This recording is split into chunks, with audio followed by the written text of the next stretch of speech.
தமிழ்நாட்டில் புதுசா சில பேர் கட்சி ஆரம்பிக்க தொடங்கி இருக்கிறாங்க. அந்த கட்சியை எப்படி நடத்துறதுன்னு அவங்க கிட்ட திட்டம் கிடையாது. தமிழ்நாட்டை எப்படி நடத்த போறேன்னு கேட்டா அதுக்கும் திட்டம் கிடையாது. எப்படிப்பா விவசாயியோட பிரச்சனையை தீர்க்க போற? நான் ஆட்சிக்கு வந்தா தீர்த்துருவேன். எப்படி ஆட்சிக்கு வருவ? நீங்க ஓட்டு போட்டா ஆட்சிக்கு வந்துருவேன். ஓட்டு போடுறதுக்கு தான் கேட்கிறேன். நீ வந்தா என்ன செய்வ? நான் வந்த உடனே எல்லாரையும் செய்வேன், உடனே எல்லாத்தையும் தீர்த்து வச்சிருவேன். தமிழ்நாட்டுல என்ன பிரச்சனை நடந்தாலும் நான் வந்தா தீர்த்துருவேன், நான் வந்தா தீர்த்துருவேன் வந்து நிக்கிறானே தவிர எதை தீர்த்து வைக்க போறான், எப்படி தீர்த்து வைக்க போறான்ற எந்த திட்டமுமே இல்லாம ஒரு குரூப் பேசிக்கிட்டு இருக்கு. அண்ணா ஆட்சி அமைத்தார், சரி. அண்ணா ஆட்சி அமைத்ததற்கு பிறகு எம்ஜிஆர் ஆட்சி அமைச்சார், சரி. எம்ஜிஆர் ஆட்சி அமைச்சதற்கு பிறகு நாங்க ஆட்சி அமைக்க போறோம். டேய், இது ரெண்டுக்கு நடுவில் 20 வருஷம் பெரிய பெரிய கேப் இருக்கடா. அதுல எல்லாம் என்னடா நடந்துச்சு? அதை பத்தி எப்படா பேசுவ? அதை பத்தி நாங்க பேச மாட்டோம், அதை பத்தி வி டோன்ட் கேர் அப்படின்னு சொல்லிட்டு நகர்ந்து போறோம். சினிமா மாதிரி நினைச்சிட்டான் போல. செமிஃபைனல்ஸே ஆடாம ஃபைனல்ஸுக்கு போற டீம் மாதிரி. ஒரு குடும்பத்தை எடுத்துக்கொண்டால் அந்த குடும்பத்தில் இன்றைக்கு எத்தனை ரூபாய் வரவு வருகிறது, இதனை எவ்வளவு நாள் சேமித்து வைத்துக் கொள்ள முடியும், எவ்வளவு செலவு இருக்கிறது, வீட்டில் பிள்ளைகள் படிப்புக்கு எவ்வளவு செலவு பண்ணணும், வீட்டில் ஒரு பட்ஜெட் போடுவோம். இதெல்லாம் போட்டாதான் குடும்பமே நடத்த முடியுன்ற சூழ்நிலையில ஒரு குடும்பம் நடத்துவதற்கே நாம இவ்வளவு வரவு செலவு கணக்கு பார்க்க வேண்டி இருக்கிறது. ஆனா ஒரு நாட்டை ஆள வேண்டும், ஒரு மாநிலத்தை ஆள வேண்டும் என்றால் அந்த மாநிலத்தை ஆளுவதற்கும் அந்த மக்களை ஆளுவதற்கும் எவ்வளவு திட்டங்கள் தேவைப்படும். பாஜகன்னு ஒரு கட்சி, நயினார் நாகேந்திரன் ஒரு தலைவர், அவர் சொல்றாரு, தேர்தல் வந்து விட்டது, எல்லோரும் தேர்தல் வேலையை பாருங்கள், மற்ற வேலைகளை பிறகு பார்த்து கொள்ளலாம். மற்ற வேலைனா என்ன வேலைடா? எனக்கு புரியலையே. வேற என்னடா வேலை பாக்குறீங்க தேர்தல் இல்லாம?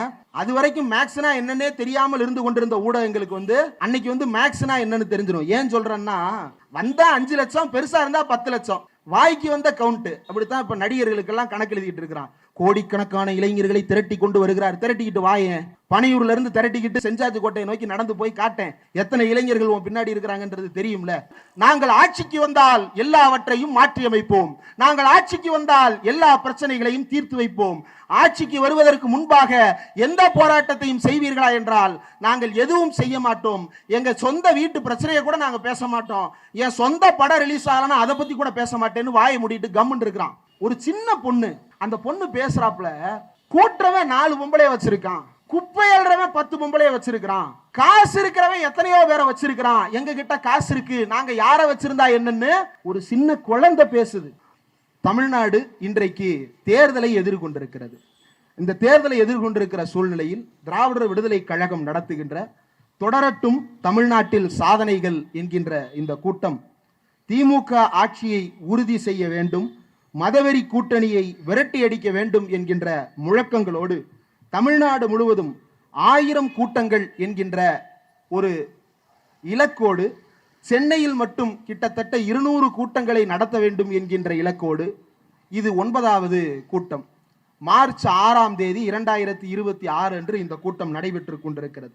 அதற்காக ஒரு விரிவான துண்டறிக்கை ஒன்றும் தயாரித்து மக்களுக்கு விநியோகிக்கப்பட்டு கொண்டிருக்கிறது. ஏன் தமிழ்நாட்டில் இந்த கூட்டணி அல்லது இந்த ஆட்சி தொடர வேண்டும் என்பது குறித்து விரிவாக எழுதி வருகின்ற அத்தனை பேருக்கும் இங்கு துண்டறிக்கைகள் விநியோகிக்கப்படுகிறது. இந்த துண்டறிக்கையில் பல்வேறு விவரங்கள் எழுதி மக்களுக்கு கொடுக்கப்படுகிறது. ஒரு இயக்கம் மக்கள் மத்தியில் வேலை பார்க்கிறது என்றால் இப்படித்தான் வேலை பார்க்க முடியும். என்ன செய்யவிருக்கிறோம், என்ன செய்து கொண்டிருக்கிறோம், எதற்காக இதை செய்கிறோம் என்பதற்கான தெளிவு ஒருவரிடம் இருந்தால் மட்டும்தான் அவர் மக்களுக்கான அரசியலை பேச முடியும். அந்த தெளிவு இல்லாத ஒருவர் மக்களுக்கான அரசியலை மட்டுமல்ல, ஒரு குடும்பத்தை எடுத்துக்கொண்டால் அந்த குடும்பத்தில் இன்றைக்கு எத்தனை ரூபாய் வரவு வருகிறது, இதனை எவ்வளவு நாள் சேமித்து வைத்துக் கொள்ள முடியும், எவ்வளவு செலவு இருக்கிறது, குறிப்பா பருப்பு, அரிசி, மசாலா ஐட்டங்கள்லாம் வாங்குறதுக்கு எவ்வளவு செலவு பண்ணணும், வீட்டில் பிள்ளைகள் படிப்புக்கு எவ்வளவு செலவு பண்ணணும், மனைவியினுடைய தனிப்பட்ட தேவைகளுக்கு எவ்வளவு செலவு பண்ணணும், நம்ம போக்குவரத்துக்கு எவ்வளவு செலவு இருக்கு, சுற்றுப்பயணங்களுக்கு எவ்வளவு செலவு இருக்குன்றதெல்லாம் அனுமானிச்சு வீட்டில் ஒரு பட்ஜெட் போடுவோம். இதெல்லாம் போட்டாதான் குடும்பமே நடத்த முடியுன்ற சூழ்நிலையில ஒரு குடும்பம் நடத்துவதற்கே அழுத்தியதை சொல்ல வேண்டியது இருக்கு. ஏன்னா அது நடத்துறவங்களுக்கு புரியும். ஒரு குடும்பம் நடத்துவதற்கே நாம இவ்வளவு வரவு செலவு கணக்கு பார்க்க வேண்டி இருக்கிறது. இன்னைக்கு 10,000 ரூபாய் நம்ம கையில கிடைக்குது, இந்த மாச சம்பளம் வந்துருச்சு, இந்த மாச சம்பளத்தை எப்படி செலவு பண்ணலான்ற பதைவிதைப்பு இருக்கும். ஆனா ஒரு குடும்பம் நடத்துவதற்கே இவ்வளவு இருக்கும் என்றால், ஒரு நாட்டை ஆள வேண்டும், ஒரு மாநிலத்தை ஆள வேண்டும் என்றால் அந்த மாநிலத்தை ஆளுவதற்கும் அந்த மக்களை ஆளுவதற்கும் எவ்வளவு திட்டங்கள் தேவைப்படும். இங்கே சுற்றி கடைகள் இருக்கின்றன. அன்னை சைக்கிள் ஹவுஸ், ஸ்ரீ நாவல்டின்னு ஒரு கிஃப்ட் கடை, SS மோட்டார்ஸ் ஒரு கடை, இந்த கடையில் இருக்கக்கூடிய உரிமையாளர்கள் எல்லாம் ஒவ்வொரு நாளும் வரவு செலவு கணக்கு பார்ப்பாங்க. அந்த கணக்கு பார்த்து அடுத்த நாள் கடையை எப்படி நடத்துறதுன்னு திட்டமிடுவாங்க. அப்படி இருந்தால் தான் அவங்க கடையை நடத்த முடியும். ஆனால் தமிழ்நாட்டில் புதுசாக சில பேர் கட்சி ஆரம்பிக்க தொடங்கி இருக்கிறாங்க. அந்த கட்சியை எப்படி நடத்துறதுன்னு அவங்ககிட்ட திட்டம் கிடையாது.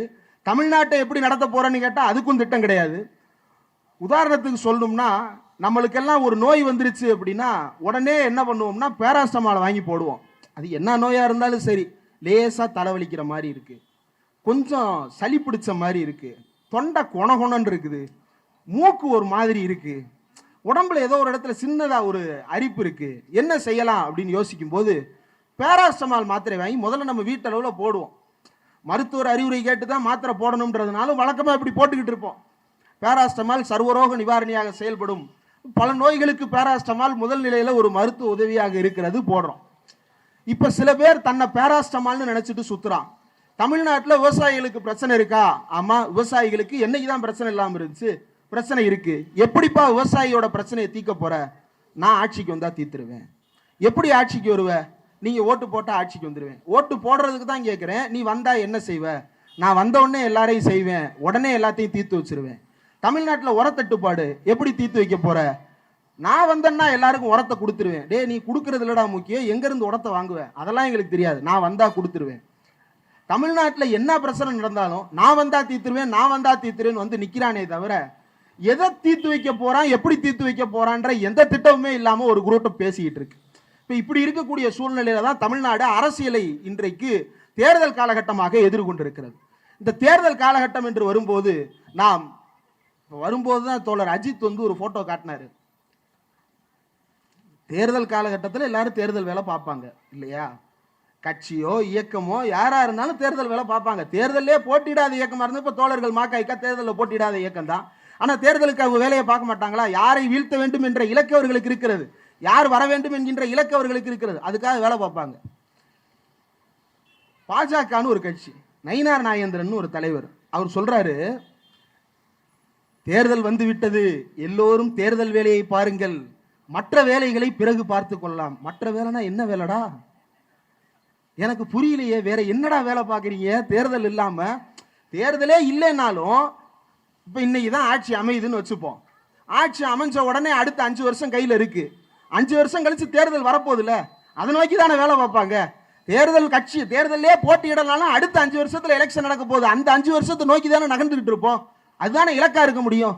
தேர்தல் வருது, அது வரைக்கும் தேர்தல் வேலை பாருங்க, அதுக்கப்புறம் வேற வேலை ஏதாவது இருந்தா பார்க்கலாம். என்னதான் சார் வேலை பார்க்க போறீங்க? தயவு செய்து சொல்லுங்க. ஏன்னா அவருடைய சொந்த தொகுதியான நாங்குநேரு, திருநெல்வேலி பகுதிகளில் தொடர்ந்து பல்வேறு வன்முறை சம்பவங்கள் நடந்து கொண்டிருக்கிறது. தமிழ்நாடு அரசு அதையெல்லாம் கவனமாக கையாள வேண்டும். அங்க மக்களிடையே நல்லிணக்கத்தை உருவாக்குவதற்கு வேலை பார்க்க வேண்டி இருக்கிறது, சாதிய நல்லிணக்கத்தை உருவாக்க வேண்டி இருக்கிறது, மத நல்லிணக்கத்தை உருவாக்க வேண்டி இருக்கிறது. தமிழ்நாடு அரசுக்கு நிறைய கடமைகள் இருக்கிறது. இதை பற்றியெல்லாம் யார் கருத்து கூறாமலே அமைதியா இருக்கிறாங்கன்னா அந்த தொகுதியினுடைய எம்எல்ஏவாக இருக்கக்கூடிய நயினார் நாகேந்திரன் வாயை மூடிக்கொண்டு கம்முன்னு இருக்கிறாரு. இந்த பகுதியில் ஏதோ ஒரு பிரச்சனை அப்படின்னா இந்த பகுதியினுடைய எம்எல்ஏ தானே முதல்ல பேசணும். ஆனா அந்த பகுதியை சேர்ந்த நயினார் நாகேந்திரன் வாயை திறக்காமல் கம்முன்னே இருக்கிறாரே, ஏன்னு நமக்கு தெரியல. மற்ற வேலைகளை எல்லாம் பிறகு பார்த்து கொள்ளலாம் அப்படின்னா வேற என்னென்ன வேலை பார்க்க போறாங்க அப்படின்றதும் நமக்கு புரியல. இந்த நேரத்தில் நேற்று இரவு பேரதிர்ச்சியான ஒரு செய்தி நமக்கெல்லாம் வந்து சேர்ந்தது. நாம் யாரும் அதை எதிர்பார்க்கவில்லை. இந்த கூட்டத்தில் நாம் எல்லாம் அதற்கான இரங்கலையும் தெரிவிக்க வேண்டிய பொறுப்பும் கடமையும் நமக்கு இருக்கிறது. இப்படியான கூட்டங்கள் எல்லாம் தமிழ்நாட்டில் இன்றைக்கு தொடர்ச்சியாக நடைபெறுகிறது. குறிப்பா கம்யூனிஸ்ட் கட்சி அவங்க தொடர்ந்து போராட்டம் பண்ணிக்கிட்டே தான் இருக்கிறாங்க. எல்லாத்துக்கும் அவங்களுக்கு ஒரு இலக்கு இருக்கு, அந்த இலக்கை நோக்கி அவங்க போராட்டம் பண்ணிக்கிட்டே இருப்பாங்க. உரிமைகளை வென்று தருவதற்கான போராட்டம் பண்ணிக்கிட்டே இருப்பாங்க. அதையெல்லாம் தாண்டி ஒரு பட்டமளிப்பு விழான்னு வந்துருச்சுன்னா அந்த காலேஜ் வாசல்ல கண்டிப்பா அங்க ஒரு கம்யூனிஸ்ட் நிற்பாரு. எதுக்கு நிற்பார் அப்படின்னா ஆளுநருக்கு எதிர்ப்பு தெரிவிக்க. ஏன்? ஆளுநர் சும்மா இருக்காம காரல் மார்க்ஸை பத்தி பேசுறேன்னு சொல்லி வெளிநாட்டிலிருந்து வந்தவர்கள் நாட்டை சிதைக்க பார்க்கிறார்கள், காரல் மார்க்ஸ் போன்றவர்களை தலைவர்களாக சொல்லுகிறார்கள் பேச 4 வருஷமா எங்க போனாலும் காரல் மார்க்ஸை இழிவுபடுத்தும் வகையில் பேசி ஆளுநர் ஆர்.என். ரவிக்கு எதிர்ப்பு. 1. நம்பர் 2, திருவள்ளுவர். தமிழ்நாட்டில் திருக்குறள் பிரச்சாரம் அப்படின்றத புதுசா யாரும் வந்து சொல்லித்தர தேவையில்லை. தந்தை பெரியாரே திருக்குறள் பிரச்சாரம் செய்ய தொடங்கிவிட்டார். அதற்கு பிறகு கலைஞர் ஆட்சிக்கு வந்ததற்கு பிறகு இன்னைக்கும் நீங்க பேருந்துகள்ல பார்க்கலாம், ஓட்டுநருடைய இருக்கைக்கு மேல ஒரு போர்டு அடிச்சு அந்த போர்டுல திருக்குறள் எழுதப்பட்டிருக்கிறது. இதுக்கு முன்னாடி நான் மதுரையில பார்த்திருக்கேன். அப்ப நான் சென்னை வந்தது இல்ல, மதுரையில நான் பார்த்திருக்கிறேன். பஸ் ஸ்டாண்டு வாசல்ல, மதுரையில பெரியார் நிலையம் இருக்குன்னா பஸ் ஸ்டாண்டு வாசல்ல ஒரு பெரிய போர்டு இருக்கும், டிஜிட்டல் போர்டு. அந்த போர்டுல திருக்குறளுடைய உரை முழுவதுமாக எழுதி வைக்கப்பட்டிருக்கும். பெரும்பாலும் அதுல என்ன எழுதப்பட்டிருக்கும் அப்படின்னா, யாகாவார் ஆயினும் நாகாக்க காவாக்கால் சோகாப்பர் சொல்லிழுக்கப்பட்டு. இன்னைக்கு திருவள்ளுவருக்கு காவி ட்ரெஸ் போடுறேன்னு வகைராக்கள் திரியிறாங்க. அவங்க எல்லாம் படிக்க வேண்டிய குறள் யாகாவார் ஆயினும் நாகாக்க அப்படின்றது அவங்க எல்லாம் படிக்க வேண்டிய குறள். இப்படி ஆர்.என். ரவி திருவள்ளுவருக்கு காவி சாயம் பூச தமிழ்நாடு முழுக்க திருவள்ளுவருக்கு ஆதரவாக திராவிட இயக்கங்கள் மீண்டும் தங்களுடைய பிரச்சாரத்தை தீவிரமாக நடத்த தொடங்குகிறார்கள்.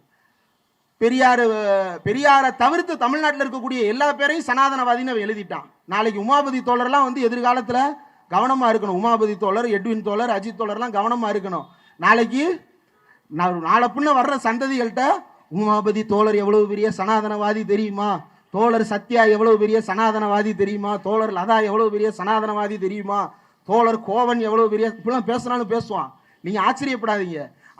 அவன் காந்தியவே காந்தியன் சோசியலிசம் அப்படின்னு பேசினான். இப்படி எல்லாம் ஒரு பக்கம் பேசி கொண்டிருக்கிறது. நம்ம பாயிண்ட்டுக்கு வருவோம். தமிழ்நாட்டினுடைய தேர்தல் களம் இப்போது தயாராகி விட்டது. ஏப்ரல் 10ஆம் தேதிக்கு மேல தேர்தல் நடந்துரும். இந்த வர்ற ஒரு வாரத்துக்குள்ள தேர்தல் டேட்டு போட்டுருவாங்க. அதுக்கப்புறம் வந்து ஃபுல்லா எல்லாமே எலெக்ஷன் மோடு தான். யார் யாருக்கு வாக்களிக்க போகிறார்கள், எப்படி வாக்களிக்க போகிறார்கள் ஊடகங்களை திறந்தா ஒரே நம்பரா இருக்கும். அது வரைக்கும் மேக்ஸ்னா என்னன்னே தெரியாமல் இருந்து கொண்டிருந்த ஊடகங்களுக்கு வந்து அன்னைக்கு வந்து மேக்ஸ்னா என்னன்னு தெரிஞ்சிடும். ஏன் சொல்றேன்னா, சிலர் கூட்டம் நடத்துறாங்க. இப்ப நம்ம கூட்டத்துக்கு இன்னைக்கு எவ்வளவு பேர் உட்கார்ந்து இருந்தாங்க அப்படின்னு கேட்டா நம்ம என்ன சொல்லுவோம்? எத்தனை பேர் உட்கார்ந்து இருந்தாங்களோ அத்தனை பேர் கணக்கு சொல்லுவோம். அவங்க எப்படின்னா, இப்போ ஒரு ஷாட்ல தலையா தெரியுது அப்படின்னா 10,000, கொஞ்சம் ஒய்டா எடுத்துட்டாங்கன்னா 30,000, இன்னும் கொஞ்சம் ஒய்டா எடுத்துட்டா 10 லட்சம். இதுக்கு நடுவில் வந்து 9,000, 8,000 அந்த நம்பர் அதெல்லாம் கிடையாதுங்க. வந்தா 5 லட்சம், பெருசா இருந்தா 10 லட்சம். வாய்க்கு வந்த கவுண்ட். அப்படித்தான் இப்ப நடிகர்களுக்கெல்லாம் கணக்கு எழுதிட்டு இருக்கிறான். கோடிக்கணக்கான இளைஞர்களை திரட்டி கொண்டு வருகிறார். திரட்டிக்கிட்டு வாயேன், பனையூர்ல இருந்து திரட்டிக்கிட்டு செங்கோட்டை எதுக்கு, செங்கோட்டையன் அங்க இருக்கிறாருல, செங்கோட்டையனை கூட்டிட்டு செஞ்சாஜி கோட்டையை நோக்கி நடந்து போய் காட்டேன். எத்தனை இளைஞர்கள் பின்னாடி இருக்கிறாங்கன்றது தெரியும்ல. இப்போ அவர் என்ன பேசுறார் அப்படின்னா, தமிழ்நாட்டில் நடக்கக்கூடிய தேர்தல் என்பது தமிழ்நாட்டில் முதல்வர் யார் என்பதற்கான தேர்தல். அந்த தேர்தலில் நாம் டெல்லியை பற்றி பேசக்கூடாது, அந்த தேர்தலில் நாம் மோடியை பற்றி பேசக்கூடாது, அந்த தேர்தலில் என்டிஏ கூட்டணியை பற்றி பேசக்கூடாது என்றெல்லாம் புதிதாக கதை விட்டு கொண்டிருக்கிறார்கள். அந்த கதைகளை எல்லாம் யாரின் பெயரால் சொல்லுகிறார்கள் அப்படின்னு எடுத்து பார்த்தோம்னா, பேரறிஞர் அண்ணாவின் பெயரே பயன்படுத்துறான். என்னன்னு சொல்றான்? பேரறிஞர் அண்ணா என்ன சொன்னார்? சிறுபான்மையினரின் நலனை பிரதானப்படுத்த சொன்னார். அவர் ஆட்சி அமைத்தார், அதற்கு பிறகு நாங்கள் அமைக்க போகிறோம். நடுவுல கொஞ்சம் பக்கத்தை காணோம், வெள்ளை அடிச்சுறாங்க. அண்ணா ஆட்சி அமைத்தார், சரி. அண்ணா ஆட்சி அமைத்ததற்கு பிறகு எம்ஜிஆர் ஆட்சி அமைச்சார், சரி. எம்ஜிஆர் ஆட்சி அமைச்சதற்கு பிறகு நாங்க ஆட்சி அமைக்க போறோம். டேய், இது ரெண்டுக்கு நடுவில் 20 வருஷம் பெரிய பெரிய கேப் இருக்கடா. அதுல எல்லாம் என்னடா நடந்துச்சு, அதை பத்தி எப்படா பேசுவ? அதை பத்தி நாங்க பேச மாட்டோம், அதை பத்தி வி டோன்ட் கேர் அப்படின்னு சொல்லிட்டு நகர்ந்து போறான். சினிமா மாதிரி நினைச்சிட்டான் போல.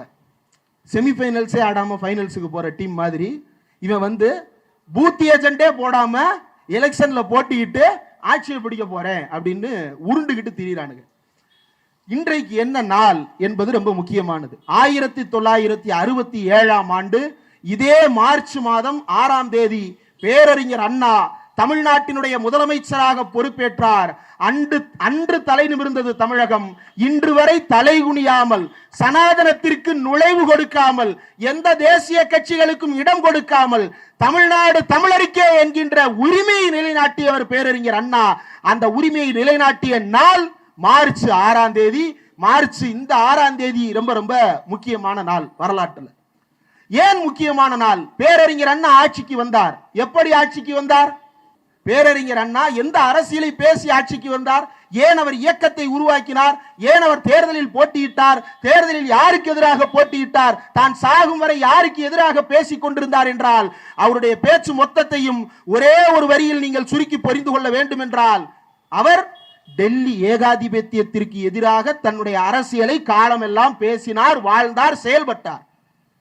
இன்றைக்கு பேசுகிறார்கள், நாங்கள் ஆட்சிக்கு வந்தால் எல்லாவற்றையும் மாற்றி விடுவோம் என்று. எடப்பாடி பழனிசாமி பேசுகிறார், பெண்களின் கண்ணீரை துடைக்க என்ன செய்ய போகிறீர்கள் அப்படின்னு ஒரு பத்திரிகையாளரை கேட்க வச்சு அவரே பதில் சொல்றாரு. நாங்கள் வந்தால் கருணை தொகை தருவோம், நாங்கள் ஆட்சிக்கு வந்தால் பெண்களுடைய மாண்பை காப்போம், பெண்களுடைய முக்கியத்துவத்தை பேசுவோம், பெண்களுடைய உரிமை நிலைநாட்டுவோம் அப்படின்னு எடப்பாடி பழனிசாமி பேசுகிறார். ஆமா, மக்களுக்கும் தோணலாம், ஆட்சிக்கு வந்தா தானப்பா ஒரு விஷயத்தை செய்ய முடியும், ஆட்சிக்கு வராமலே ஒரு விஷயத்தை செய்ய முடியுமா அப்படின்னு யாராவது நினைப்பார்கள். அப்படி நினைப்பவர்கள் ஒன்றை விளங்கிக் கொள்ள வேண்டும். 1965ஆம் ஆண்டு தமிழ்நாட்டில் கடைசியாக நடைபெற்ற பெரும் இந்திய எதிர்ப்பு ஆர்ப்பாட்டத்தை தலைமையேற்று நடத்தினார் பேரறிஞர் அண்ணா. அப்போது அவர் எந்த ஆட்சி பொறுப்பிலும் இல்லை. 1953ஆம் ஆண்டு கள்ளக்குடி என்கின்ற ஊரை டால்மியாபுரம் என்று பெயர் மாற்ற பார்த்தார்கள். தண்டவாளத்தில் தலையை வைத்து அந்த ஊரினுடைய பெயரை மாற்றியது மட்டுமல்ல, தமிழ்நாட்டில் இந்தி திணிப்பை தடுத்து நிறுத்திய போர் வீரராக கலைஞர் அன்றைக்கு நின்ற போது அவர் சட்டப்பேரவை உறுப்பினராக இல்லை. இதையெல்லாம் விட்டு தள்ளுங்கள், அவர்கள் தேர்தல் அரசியலாவது இருந்தார்கள். ஆனால் தமிழ்நாடு ஒரு முக்கியமான மாற்றத்தை செய்து காட்டியது. ஆளும் கட்சி மட்டுமல்ல, எதிர்கட்சியாக மட்டுமல்ல, தேர்தல் அரசியலிலேயே தன்னை ஈடுபடுத்திக் கொள்ளாத, தேர்தலில் போட்டியிடாத கட்சியாகிய திராவிடர் கழகத்தினுடைய போராட்டம் ஒன்று இருக்கிறது. என்ன போராட்டம்? 1956-57 அரசியலமைப்பு சட்டத்திற்கு எதிராக தந்தை பெரியார் ஒரு போராட்டத்தை நடத்தினார். அதற்கும் முன்னதாக தந்தை பெரியார் ஒரு முக்கியமான போராட்டத்தை தமிழ்நாட்டில் முன்னெடுத்தார். அந்த போராட்டத்தினுடைய விளைவு என்னவாக இருந்தது தெரியுமா? யாராலும் அசைத்து பார்க்க முடியாதது என்று சொன்னார்களே அரசியலமைப்பு சட்டம். அண்ணல் அம்பேத்கரே, நான் இந்த அரசியலமைப்பு சட்டத்தை மக்களுக்காக எழுதியிருக்கிறேன், அது மக்களுக்கு பயன்படவில்லை என்றால் நானே அதை கொளுத்தவும் தயாராக இருக்கிறேன் என்று அண்ணல் அம்பேத்கர் சொன்னார்.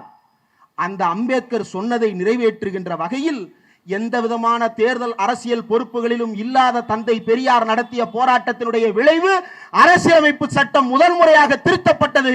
இன்றைக்கும் பிற்படுத்தப்பட்டோர் கல்வியிலும் வேலை வாய்ப்பிலும் அரசியல் சட்ட ரீதியாக இடஒதுக்கீட்டை அனுபவிக்கிறார்கள் என்றால், இன்றைக்கும் செங்கோட்டையிலும் செஞ்சார்ஜ் கோட்டையிலும் பிற்படுத்தப்பட்ட மக்கள் அதிகார பதவிகளில் இருக்கிறார்கள் என்றால் அதற்கு காரணம் தந்தை பெரியார் நடத்திய போராட்டம். அவர் எந்த ஆட்சியிலும் இருந்து அந்த போராட்டத்தை நடத்தவில்லை. நேரு கடிதம் எழுதினார், நான் இனிமேல் இந்தியை திணிக்க மாட்டேன், நீங்களாக ஏற்றுக்கொள்ளும் வரை நான் எந்த மொழியையும் திணிக்க மாட்டேன் என்று நேரு கடிதம் எழுதினார். எப்போது? திமுக எதிர்கட்சியாக இருந்த போது. ஆளும் கட்சியாக வந்தால் தான் போராட்டம் நடத்துவேன், ஆளும் கட்சியாக இருந்தால் தான் நான் மக்களின் குறைகளை தீர்ப்பேன் என்றால், மக்களின் குறைகளை தீர்ப்பதல்ல உன்னுடைய நோக்கம், நீ ஆட்சிக்கு வர வேண்டும் என்பதுதான் உன்னுடைய நோக்கம். இன்றைக்கும் சாம்சங் போராட்டத்தை முன்னெடுத்தது யார்? சிஐடியு என்கின்ற தொழிற்சங்கம். அந்த தொழிற்சங்கம் முன்னெடுத்த போராட்டம். சிஐடியு ஆட்சியில் இருக்கிறதா? சிஐடியு அமைச்சரவை பதவிகளை வைத்திருக்கிறதா? சிஐடியு சட்டமன்றத்தில் வேற ஏதாவது பதவிகளை வைத்திருக்கிறதா? சிபிஎம் உறுப்பினர்கள் இருக்கிறார்கள், ஆனால் அவர்கள் ஆளும் கட்சி உறுப்பினர்களா என்றால் இல்லை, ஆளும் கட்சிக்கு ஆதரவாக இருக்கக்கூடிய உறுப்பினர்கள். அவர்கள் போராட்டத்தை நடத்துகிறார்கள். அந்த போராட்டத்தினுடைய விளைவு உலகில் எங்குமே சாத்தியப்படாத, சாம்சங் தொழிற்சாலையில் சங்கம் கட்டவே முடியாது என்று இருந்ததை தமிழ்நாடு மாற்றி காட்டியது. இந்தியாவின் அரசியலமைப்பு சட்டத்தை மட்டுமல்ல, ஒரு பன்னாட்டு அரசையே ஆட்டுவிக்கின்ற ஒரு கம்பெனிக்காரனுடைய சட்ட திட்டங்களை வலுவிழக்க செய்து தமிழன் அங்கே சாம்சங் தொழிற்சங்கத்தை நிறுவி காட்டினான் என்றால் எந்த ஆளுங்கட்சியாக இருந்தும் அதை நிரூபிக்கவில்லை. ஆளும் கட்சிக்கு அழுத்தத்தை கொடுத்து எதிர்கட்சியாகவே இருந்த அந்த போராட்டத்தை நடத்தி சாத்தியப்படுத்தி காட்டியவன் தமிழன். ஆனால் இன்றைக்கு பேசுகிறார்கள், நாங்கள் ஆட்சிக்கு வந்தால் எல்லாவற்றையும் மாற்றி அமைப்போம், நாங்கள் ஆட்சிக்கு வந்தால் எல்லா பிரச்சனைகளையும் தீர்த்து வைப்போம். ஆட்சிக்கு வருவதற்கு முன்பாக எந்த போராட்டத்தையும் செய்வீர்களா என்றால் நாங்கள் எதுவும் செய்ய மாட்டோம். எங்க சொந்த வீட்டு பிரச்சனையை கூட நாங்க பேச மாட்டோம், என் சொந்த படம் ரிலீஸ் ஆகலன்னா அதை பத்தி கூட பேச மாட்டேன்னு வாயை மூடிட்டு கம்முன்னு இருக்கிறான். ஏன் டெல்லியை பற்றி பேச வேண்டியது இருக்கிறது? இன்றைக்கு அமெரிக்க அதிபர் ட்ரம்ப் தயால குணம் கொண்டவர், பரந்த மனம் கொண்டவர். அந்த அமெரிக்க அதிபர் ட்ரம்ப் இன்றைக்கு ஒரு அறிவிப்பு செய்திருக்கிறார். என்ன அறிவிப்பு தெரியுமா? கேட்டாலே நெஞ்சமெல்லாம் குளிர்கின்ற ஒரு அறிவிப்பை பிரதமர் மோடிக்கு அதிபர் ட்ரம்ப் செய்திருக்கிறார். அவசர சூழல் காரணமாக இந்திய திருநாடு ரஷ்யாவிடம் இருந்து எண்ணெய் வாங்கி கொள்ளலாம், 30 நாட்களுக்கு நான் அனுமதி தருகிறேன்னு ட்ரம்ப் அனுமதி கொடுக்கிறார். இறையாண்மை என்று வாய்களிய பேசும் பாஜக காரர்களே, இந்தியா ரஷ்யாவிடம் எண்ணெய் வாங்கி கொள்ளலாம், ரஷ்யாவிடம் பெட்ரோல் வாங்கி கொள்ளலாம் என்று அமெரிக்க அதிபர் ட்ரம்ப் இந்தியாவுக்கு அனுமதி கொடுக்கிறாராம். எவ்வளவு பெரிய கேவலம், எவ்வளவு பெரிய அசிங்கம், எவ்வளவு பெரிய அவமானம். இந்த உலகளாவிய அவமானத்தையும் இந்தியா எதை கேட்டாலும், அது எத்தனை இன்ச்சுங்க? 54 இன்ச்சா 84 இன்ச்சா 56 இன்ச்சா? எதை கேட்டாலும் 56 இன்ச்சு என்று டேப்போட திரிகிறவரே, ஒன்னு அளக்கிற டேப்போட திரிகிறான், இல்லைன்னா அளந்து விடுறதுக்கு டேப்போட திரிகிறான். மாங்கி பாத்துன்னு அளந்து அளந்து விடுவீங்களே, 7 மணி ஆனா லைவ் போடுவீங்களே. ரொம்ப மிஸ் பண்றோம் சார். பல விஷயங்களை தமிழ்நாடு மிஸ் பண்ணுது. உங்களுடைய 7 மணி உரைகளை தமிழ்நாடு மிஸ் பண்ணுது. இனி ஆர்.என். ரவியை தமிழ்நாடு மிஸ் பண்ணுது. எவ்வளவு பெரிய இறங்கும் சூழலுக்கு தமிழன் ஆளாகி இருக்கிறான் பாருங்கள். பிரதமர் மோடி வாய் திறந்து பேசுகிறாரா? இல்லை. சில நாட்களுக்கு முன்பு இந்தியாவில் ஒரு உலகளாவிய கப்பல்களினுடைய அணிவகுப்பு மரியாதை நடைபெற்றது. பயிற்சி அணிவகுப்பு மரியாதை நடைபெற்றது. அந்த அணிவகுப்பு மரியாதைக்கு ஈரான் நாட்டை சேர்ந்த IRIS டேனா என்கின்ற கப்பல் இந்தியாவிற்கு வந்தது. இந்தியாவிற்கு வந்த கப்பல் இந்தியாவினுடைய குடியரசுத் தலைவருக்கு மரியாதை செலுத்திவிட்டு விழாக்களை எல்லாம் முடித்ததற்கு பிறகு 87 பேரோடு வந்த கப்பல் 87 பேரோடு திரும்ப செல்லுகிறது. எப்படி செல்வது? இலங்கையை சுற்றி கொண்டு செல்ல வேண்டும். அந்த கப்பலுக்கு பாதுகாப்பு அச்சுறுத்தல். அதனால சர்வதேச கடல் பகுதியில் பயணிக்காம இலங்கையை ஒட்டியும் இந்தியாவை ஒட்டியும் இருக்கின்ற கடல் பகுதிகளில் நாம் பயணித்தால் நமக்கு ஓரளவுக்கு பாதுகாப்பு இருக்கும் என்று நம்பி நாம் வேற நாட்டுக்கு போலையே இந்தியாவிற்குத்தானே வந்தோம். இந்தியாவிற்குத்தானே வந்தோம். இந்தியா என்னை காப்பாற்றும் என்கின்ற நம்பிக்கையோடு வந்தவர்கள் திரும்ப செல்லும் போது அந்த கப்பல் அமெரிக்காவினுடைய குண்டால் தாக்கப்பட்டு நடுக்கடலில் வீழ்த்தப்பட்டு 87 பேரும் செத்து போனார்கள். இந்தியாவிற்கு விருந்தினராக வந்தவர்கள் இலங்கையினுடைய கடற்பரப்பில் கொல்லப்பட்டிருக்கிறார்கள். இலங்கையின் கடற்பரப்பில் ஈரானியர்கள் கொல்லப்பட்டதற்கு இந்தியா என்ன செய்ய வேண்டும் என்று நீங்கள் நினைக்கலாம். இந்தியாவிற்கு வந்த விருந்தினர்கள் அவர்கள் இலங்கையின் வழியாக போகும்போது கொல்லப்பட்டிருக்கிறார்கள். இலங்கையினுடைய வெளியுறவு அமைச்சரும் பாதுகாப்புத்துறை அமைச்சரும் பேட்டி அளிக்கிறார்கள். இந்தியா ஈரானிய கப்பலை கைகழுவி விட்டதன் காரணமாகத்தான் அவர்கள் நடுக்கடலில் பரிதாபமாக கொல்லப்பட்டிருக்கிறார்கள் என்று இலங்கை சொல்லுகிறது. எந்த இலங்கை சொல்லுகிறது? சீனாவிற்கு கடன்பட்ட இலங்கை சொல்லுகிறது. அமெரிக்காவுக்கு கடன்பட்ட இலங்கை சொல்லுகிறது. இந்தியாவிடமிருந்து ஆண்டுதோறும் நிதி வராதா என்று காத்திருக்கின்ற இலங்கை சொல்லுகிறது. ஆனால் விஸ்வகுரு உலகத்துக்கே ஆசிரியர் என்று தன்னைத்தானே தம்பட்டம் அடித்துக் கொள்ளும் இந்தியா ஈரானின் கப்பல் மூழ்கடிக்கப்பட்டதற்கு எதிர்ப்பு தெரிவிப்பது கூட வேண்டாம். குண்டுபட்டு அந்த ஈரானிய கப்பல் மூழ்குகிறது. அங்கே இருக்கின்ற அத்தனை ஈரானியர்களும் கடலில் மூழ்குகிறார்கள். அந்த மூழ்குகின்ற ஈரானியர்களை காப்பாற்றுவதற்கு மூழ்கி மிதந்து கொண்டிருக்கின்ற சடலமாக மிதந்து கொண்டிருக்கின்ற ஈரானியர்களை மீட்பதற்கு இந்தியாவினுடைய மீட்பு படையை அனுப்புவதற்கு கூட வக்கில்லையா? ரொம்ப தூரம் இல்ல, பக்கத்தில் இருக்கிறது. இந்திய பெருங்கடலில் அவர்கள் கொல்லப்பட்டிருக்கிறார்கள். இந்திய பெருங்கடலில் கொல்லப்பட்ட ஈரானியர்களை மீட்பதற்கு ஒரு ஹெலிகாப்டர் அனுப்ப வக்கில்ல, ஒரு பாதுகாப்பு விமானத்தை அனுப்ப வக்கில்ல, போறவங்க பத்திரமா வீடு போய் சேர்ந்தாங்களான்னு பார்க்கிறதுக்கு வக்கில்லன்னா எதற்காக உனக்கு விஸ்வகுரு என்கின்ற பட்டம்? எதற்காக இந்தியா வல்லரசு நாடாக போகிறது என்கின்ற தம்பட்டம்? ஏன் இதையெல்லாம் தூக்கி கொண்டு சுமந்து கொண்டிருக்க வேண்டும்? இதை எதற்காக தமிழ்நாட்டு அரசியலில் பேசுகிறீர்கள் என்றால், தமிழ்நாட்டின் முதலமைச்சர் துணிச்சலாக கேட்கிறார். என்ன கேட்கிறார்? இந்தியா ரஷ்யாவிடம் எண்ணெய் வாங்குவது என்பது இந்தியாவினுடைய உரிமை. ஆனால் இந்தியா ரஷ்யாவிடம் எண்ணெய் வாங்கிக் கொள்வதற்கு அமெரிக்க அதிபர் ட்ரம்ப் அனுமதி கொடுக்கிறேன் என்று அறிவிக்கிறார். அதை வேடிக்கை பார்த்து கொண்டிருக்கிறார் மோடி என்றால் இது எவ்வளவு பெரிய கேவலம் தெரியுமா என்று தமிழ்நாட்டினுடைய முதலமைச்சர் துணிச்சலாக எதிர்க்கிறார். ஏன் எதிர்க்கிறார்? ஈரானின் கப்பல் மூழ்கடிக்கப்பட்டது பற்றி, ஈரானிடமிருந்து நாம் எண்ணெய் வாங்குவது பற்றி எதற்காக தமிழ்நாட்டின் முதலமைச்சர் தமிழ்நாட்டு தேர்தலை ஒட்டி பேசுகிறார் என்றால், இன்னும் ஒரு வாரத்திற்கு ஈரானிடமிருந்து நமக்கு எண்ணெய் வந்து சேரவில்லை என்றால், ஒரே ஒரு வாரத்திற்கு ஈரானிடமிருந்து எண்ணெய் வந்து நமக்கு சேரவில்லை என்றால் நாம் போடுகின்ற பெட்ரோலின் விலை பல மடங்கு அதிகரிக்கும். டீசலின் விலை பல மடங்கு அதிகரிக்கும். டீசலின் விலை அதிகரித்தால் பேருந்துகளினுடைய போக்குவரத்து கட்டணம் அதிகரிக்கும்.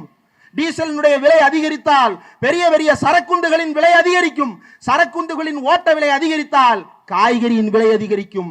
காய்கறியின் விலை அதிகரித்தால் உங்க வீட்டு சொத்தும் எங்க வீட்டு சொத்தும் சேர்ந்துதான் பறி போகுமே தவிர மோடி அப்பன் வீட்டு சொத்து அப்படியே இருக்கும். இங்கே விற்கின்ற ஒரு வெங்காயத்தின் விலை ஏற்றுவதற்கு ஈரானிடமிருந்து எண்ணெய் வர வேண்டியது தொடர்புடையதாக இருக்கிறது.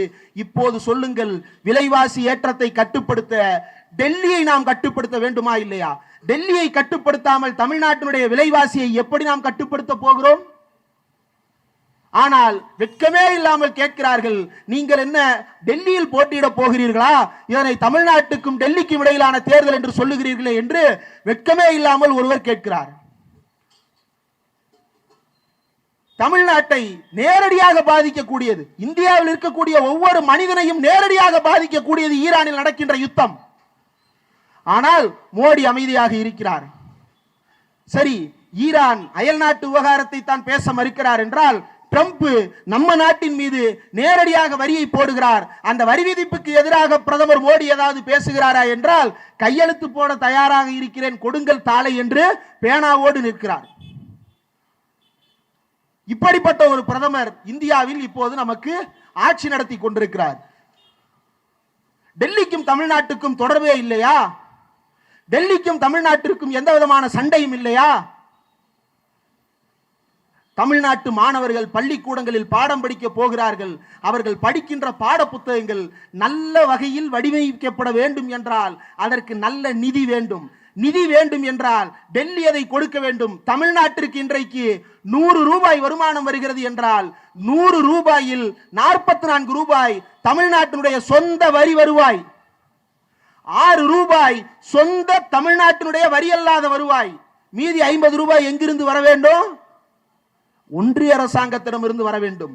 ஆனால் அந்த ஒன்றிய அரசாங்கம் தன்னுடைய பங்கு 50 ரூபாயை கொடுக்காமல் வெறும் 14 ரூபாய் மட்டும் கொடுக்கிறது. 14 ரூபாய் போக மீதி இருக்கக்கூடிய தொகையை தமிழன் எங்கிருந்து பெற வேண்டி இருக்கிறது என்றால் கடன் வாங்கித்தான் பெற வேண்டி இருக்கிறது. அதுவும் ஒன்றிய அரசு நிர்ணயித்த அளவுக்கு உள்ளேதான் கடன் வாங்கி கொண்டிருக்கிறது. ஆனால் தமிழ்நாடு கடன் வாங்குகிறது என்று பேசுகிறார்கள். அம்மையார் ஜெயலலிதா 7 ரூபாய்க்கு வாங்க வேண்டிய மின்சாரத்தை 21 ரூபாய்க்கு வாங்கி தமிழ்நாட்டிற்கு கொடுத்தார். தமிழன் என்ன சொன்னா? ஜெயலலிதா ஆட்சியில மின்சார பஞ்சமே இல்லை, சுவிட்ச போட்டா மின்சாரம் பாயுது. அன்றைக்கு இந்த பாஜக காரர்கள் யாராவது தமிழ்நாட்டின் கடன் சுமையை அதிகரிக்கிறார் ஜெயலலிதா என்று பேசினார்களா என்று எடுத்து பாருங்கள். பேசி இருக்க மாட்டார். காரணம், ஜெயலலிதா ஒரு பார்ப்பனர். அதனால் அவர் என்ன செய்தாலும் அதை பற்றி நாங்கள் பேச மாட்டோம். ஸ்டாலின் என்ன செய்தாலும் நான் பேசுவேன். ஏன்? ஸ்டாலின் ஒரு பார்ப்பனர் அல்லாதார். இதுதான் பாஜகவினுடைய பார்வை. தமிழ்நாடு இன்றைக்கு என்ன நிலையில் இருக்கிறது என்பதை சற்று எடுத்து பாருங்கள். ஒன்றிய அரசு பணிகள் என்று ஒன்றிய அரசு நடத்துகின்ற தேர்வாணையம் ஒன்று இருக்கிறது, யூனியன் பப்ளிக் சர்வீஸ் கமிஷன். அந்த யூனியன் பப்ளிக் சர்வீஸ் கமிஷன்ல தமிழன் முதல் 10 இடங்களில் இடம்பெற்று 10 ஆண்டுகளுக்கு மேலாகிறது.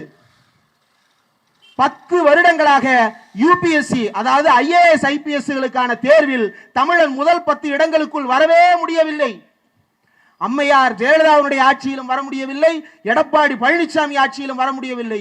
ஆனால் இன்றைக்கு தமிழ்நாடு நான் முதல்வன் திட்டத்தின் கீழ் பயிற்சி பெற்ற மாணவி ஒருவர் அகில இந்திய அளவில் 2வது இடம் பெற்றிருக்கிறார் என்றால் இது தமிழ்நாடு முதலமைச்சர் மு.க. ஸ்டாலின் செய்த சாதனை. இது தமிழ்நாடு அரசு செய்த சாதனை. இந்த சாதனையை சங்கிகளால் பொறுத்துக் கொள்ள முடியவில்லை.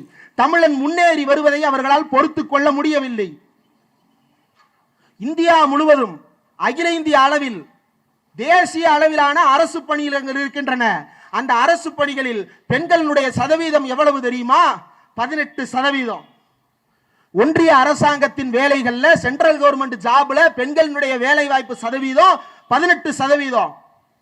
ஆனால் தமிழ்நாட்டில் அரசு பணிகளில் இருக்கக்கூடிய பெண்களுடைய அளவு 40%. இது மட்டுமல்ல, அகில இந்திய அளவில் 100 பெண்கள் வேலைக்கு போகிறார்கள் என்றால் அதில் 40 பெண்கள் தமிழ்நாட்டை சேர்ந்தவர்களாக இருக்கிறார்கள் என்று ஒன்றிய அரசாங்கம் சொல்லுகிறது. இன்றைக்கு சில நடிகர்கள் பேசுகிறார்கள், தமிழ்நாடு பெண்களுக்கு பாதுகாப்பு இல்லாத மாநிலமாக இருக்கிறது என்று. பாதுகாப்பு இல்லாத ஒரு மாநிலத்தில் பெண்கள் எப்படி நம்பிக்கையோடு வேலைக்கு போவார்கள்? பாதுகாப்பு இல்லாத மாநிலத்தில் பெண்கள் எப்படி பேருந்தில் பயணிப்பார்கள்? ஆனால் தமிழ்நாடு பொது போக்குவரத்தில் அதிகமான பெண் பயனாளிகள் கொண்ட மாநிலமாக தமிழ்நாடு இருக்கிறது என்றால் தமிழ்நாட்டில் பெண்கள் பாதுகாப்பாக இருக்கிறார்கள் என்பதற்கான சான்று பேருந்துகளில் கூட்டம் கூட்டமாக செல்லுகின்ற பெண்கள் தான். பெண்களுக்கு விடியல் பயணம் திட்டம், கலைஞர் மகளிர் உரிமை தொகை திட்டம், புதுமை பெண்கள் திட்டம் என்று அவர்களுடைய வேலை வாய்ப்புக்கும் அவர்களுடைய சுதந்திரத்திற்கும் அவர்களுடைய கல்விக்கும் ஆயிரம் ரூபாயாக தமிழ்நாடு அரசு அளந்து கொடுக்கிறது என்றால் அதை வளர்ச்சிக்காக தமிழர்கள் பயன்படுத்தி கொண்டிருக்கிறார்கள் என்பதனுடைய வெளிப்பாடுதான். பொருளாதார அளவீடுகளில் இந்தியாவிலேயே முதன்மையான மாநிலமாக தமிழ்நாடு இருக்கிறது. இதை சிதைக்க வேண்டும் என்று விரும்புகிறார்கள் சில பேர். இதை சிதைக்க வேண்டும் என்று விரும்புகின்றவர்களுடைய நோக்கம் என்ன? தமிழ்நாடு இன்றைக்கும் ஒரு முக்கியமான ஒரு கருத்தை வலியுறுத்தி கொண்டே இருக்கிறது. என்ன? எனக்கு முன்னால் இசை நிகழ்ச்சி நடந்த போது தோழர் உமாபதி சொன்னார், திருப்பரங்குன்றம் விவகாரத்தில் தமிழ்நாடு பாதுகாப்பாக இருக்கிறது என்று. நம்ம எல்லாரும் ஒரு பாட்டு கேட்டிருப்போம். என்ன பாட்டு? திருப்பரங்குன்றத்தில் நீ சிரித்தால் முருகா திருத்தணி மலை மீது எதிரொலிக்கும். இந்த பாட்டு யாரோ பாடுறதில்ல. தர்காவில் முஸ்லிம்கள் சந்தனக்கூடு நடத்தும் போது முஸ்லிம்கள் ஏற்பாடு செய்த இசை கச்சேரியில் திருப்பரங்குன்றத்தில் நீ சிரித்தால் முருகா திருத்தணி மலை மீது எதிரொலிக்கும் என்று பாடாமல் அந்த நிகழ்ச்சி நடப்பதே கிடையாது. சிக்கந்தர் தர்கா திருப்பரங்குன்றத்தில் ஒவ்வொரு முறை சிக்கந்தர் தர்காவில் சந்தனக்கூடு நடக்கும் போதும் அங்கே மங்களவாத்தியம் வாசிக்கிறார்கள் தமிழ்நாட்டை சேர்ந்த இந்து இசை கலைஞர்கள். நாகூர் தர்கா ரொம்ப பிரபலமான தர்கா. அந்த நாகூர் தர்காவில் பரம்பரையாக இசை நிகழ்ச்சி நடத்துபவர்கள், தினமும் காலையும் மாலையும் மேளமும் தாளமும் வாசிப்பவர்கள், பரம்பரையாக இந்துக்கள் நாகூராண்டவரை தொட்டு வணங்கி திருநீர் பூசிக்கொண்டு மங்கள வாத்தியம் வாசிக்கிறார்கள் நாகூர் தர்காவில். நீங்க சந்தனக்கூடு விழா பார்த்திருப்பீங்களான்னு தெரியாது. சந்தனக்கூடுனா என்னன்னா, ஒரு கூம்பு வடிவத்தில் சந்தனம் பூசி ஒரு கூடு வரும். அத ஒரு மாட்டு வண்டியில வச்சு முன்னாடி 2 மாடு ஊட்டி அந்த மாடு தான் அந்த வண்டி இழுத்துக்கிட்டு வரும். ஒரு தடவை சிக்கந்தர் தர்காவில் மதுரையில திருப்பரங்குன்றத்துல ரோடு போட்டிருக்காங்க. ரோடு போட்டா தாரில கால் பதியும். நம்ம கால் பதியுதுன்னா டன் கணக்கில் எடை கொண்ட மாட்டோட காலு தாரில மாட்டிக்கிறோம். அதனால ஒரே ஒரு வருஷம் மாட்டுக்கு பதிலா டிராக்டரை வச்சு சந்தனக்கூடு இழுத்திருக்கிறாங்க முஸ்லிம்கள். அப்போ ஒரு சின்ன பையன் சண்டைக்கு வந்திருக்கிறான். என்னன்னு, இந்த தடவை ஏன் எங்க மாட்டை கொடுக்கல, ஏன் எங்க மாட்டை கேட்கல? இல்லப்பா, ரோடு போட்டிருக்கு, தாரில மாடு கால் பதிஞ்சிரும், நடக்க முடியாது, அதனால நாங்க டிராக்டர் வச்சுக்கிட்டோம், அடுத்த வருஷம் வழக்கம் போல ஓ மாடத்தான் வாங்குவோம்.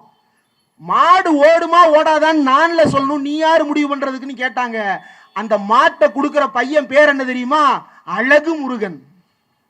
ஒரு இந்துவின் வீட்டில் இருந்துதான் சிக்கந்தர் தர்காவுக்கான சந்தனக்கூடு இழுப்பதற்கான மாடு ஆண்டாண்டு காலமாக வழங்கப்படுகிறது. அந்த தர்கா நிர்வாகியை அந்த அழகு முருகன் என்கின்ற சிறுவன் மாமா என்று கூப்பிடுகிறான். அந்த தர்கா நிர்வாகி மாப்பிள்ள முருகா வாடா என்று கூப்பிடுகிறார். சிக்கந்தரின் மாப்பிள்ளை முருகனை பிரிப்பதற்கு நீ யாருடா சங்கி நாயா என்பதைத்தான் மதுரை திரும்ப திரும்ப கேட்கிறது. தீபம் ஏற்ற வருகிறார்களாம். யார் அப்ப விட்ட இடத்துல யார் வந்து தீபம் ஏத்துறது? இதற்கு நீதிமன்றம் ஒரு காப்பு வேறு. தமிழ்நாட்டு மக்களுடைய மத நல்லிணக்கத்தை பிரிக்க வேண்டும் என்று யார் நினைத்தாலும் அவர்களை தமிழர்கள் ஓரங்கட்டுவார்கள் என்பதுதான் கடந்த கால வரலாறு. நீங்கள் இன்றைக்கும் மதுரைக்கு போனால் அங்கே கடை வைத்திருப்பவர்களிடம் கேளுங்கள், நீங்க மலைக்கு மேல கறி சாப்பிட்டிருக்கீங்களா இல்லையான்னு. நாங்களே போய் சேவலர் சாப்பிட்டு இருக்கோம், நாங்களே போய் ஆடு பலி விட்டு சாப்பிட்டு இருக்கிறோம், கந்தூரி நாங்க தான் கொடுப்போம்னு மதுரை இருக்கக்கூடிய இந்துக்கள் சொல்லுவாங்க. ஆனா யாரோ ஒரு அதிகாரி சொல்றாரு இனிமேல் யாருக்கு அனுமதி இல்லைன்னு. அந்த கோர்ட் அனுமதி கொடுக்குது. என்ன அந்த கோர்ட்டை என்னன்னு சொல்றது? கோர்ட்டை ஏதாவது சொன்னா கோர்ட்டார் கோச்சுக்கிறார். என்ன கோச்சுக்கிறார்? அது எப்படி என்னைய பத்தி நீ அப்படி பேசலாம் அப்படின்னு கோர்ட்டார் கோச்சுக்கிறார். என்ன பேசினாலும் கண்டெம்ட் ஆஃப் கோர்ட் போடுறாரு. நீங்க பேசுறதுக்கெல்லாம் சேர்த்து மொத்த கண்டெம்ட்டையும் மக்கள் காட்டுவாங்க. யார் மேல காட்டணுமோ அவங்க மேல காட்டுவாங்க. நீங்க எடுக்கலாம், நீதிமன்றத்தில் 1000 கண்டெம்ட் ஆஃப் கேஸ் எடுங்க, மக்கள் காட்டுவாங்க. யாருகிட்ட காட்டணும்னு மக்களுக்கு தெரியும். மக்களினுடைய இந்த நல்லெண்ணத்தையும் நல்லுறவையும் சிதைக்கின்ற வேலையை சங்கிகள் செய்கிறார்கள்.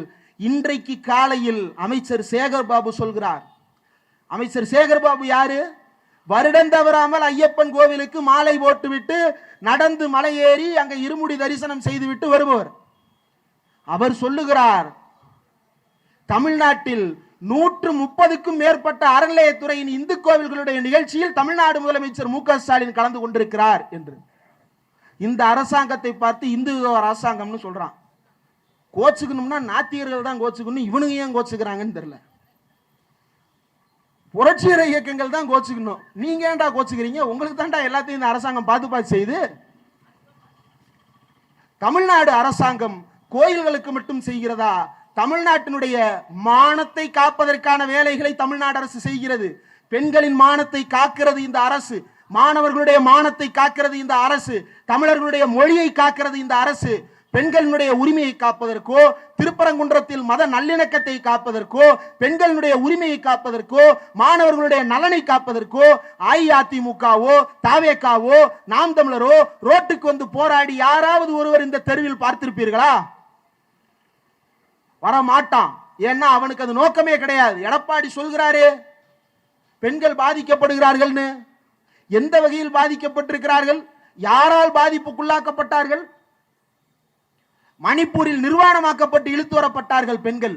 எங்கே கண்ணை மூடிக்கொண்டு இருந்தார் எடப்பாடி பழனிசாமி? வாய் திறந்திருக்க வேண்டியது தானே. இன்றைக்கு இந்த நடிகர் வேறு புதிய புதிய உருட்டுகளை உருட்டி கொண்டு தமிழர்களை ஏமாற்றும் வேலையை செய்து கொண்டிருக்கிறார்கள். தமிழ்நாடு எப்போதும் அறிவில் சிறந்த தமிழ்நாடாக இருந்திருக்கிறது. அந்த அறிவில் சிறந்த தமிழ்நாட்டில் இன்றைக்கு ஒரு அறிவு கெட்ட கூட்டத்தை உருவாக்குகின்ற வேலையை சங்கிகள் செய்ய துடிக்கிறார்கள். தமிழனுடைய அறிவை கெடுப்பதுதான் சங்கிகளினுடைய முதல் வேலை. ஏன் தமிழனுடைய அறிவை கெடுக்க வேண்டும்? நீங்க நல்லா பாருங்க. ஆளுநர் RN ரவி அவருக்கு வேற ஆரம்பத்தில் இரங்கல் தெரிவிக்கிறதுக்கு ஆரம்பிச்சேன், அவருடைய வேலை பறிபோய் இருக்கிறது. இரங்கல் அப்படின்னா ஏங்க இறப்போடைய சம்பந்தப்படுறீங்க? ஒரு விஷயத்துக்கு மனம் இறங்குகிறேன், வருந்துகிறேன், வருத்தத்தை தெரிவிப்பதுதான் இரங்கல் இல்லையா? தோழர்கள் ஆமான்றாங்க. வருத்தத்தை தெரிவிக்கிறேன். பெரும் இடியாகவும் பேர் அதிர்ச்சியாகவும் பெரும் துயரமாகவும் மாறி இருக்கிறது ஆளுநர் RN ரவி நம்மை விட்டு பிரிந்து செல்லுகின்ற செய்தி. இவ்வளவு சீக்கிரம் நீங்கள் எங்களை விட்டு பிரிந்து செல்லுவீர்கள் என்று நாங்கள் நினைத்து கூட பார்க்கவில்லை ஆளுநரே. மேற்கை ஏற்காதே வீழும் ஆரியனே என்று எங்களை எல்லாம் கண்கலங்க வைத்துவிட்டு மேல் திசை நோக்கி, மேல் திசைனா மேற்கு திசை, மேலே ஏன் பாக்குறீங்க? நல்ல தமிழறிஞர்களை நல்லா கேட்டு கத்துங்க. தமிழ்நாடு அரசு தமிழுக்கு அவ்வளவு முக்கியத்துவம் கொடுக்குது இல்ல.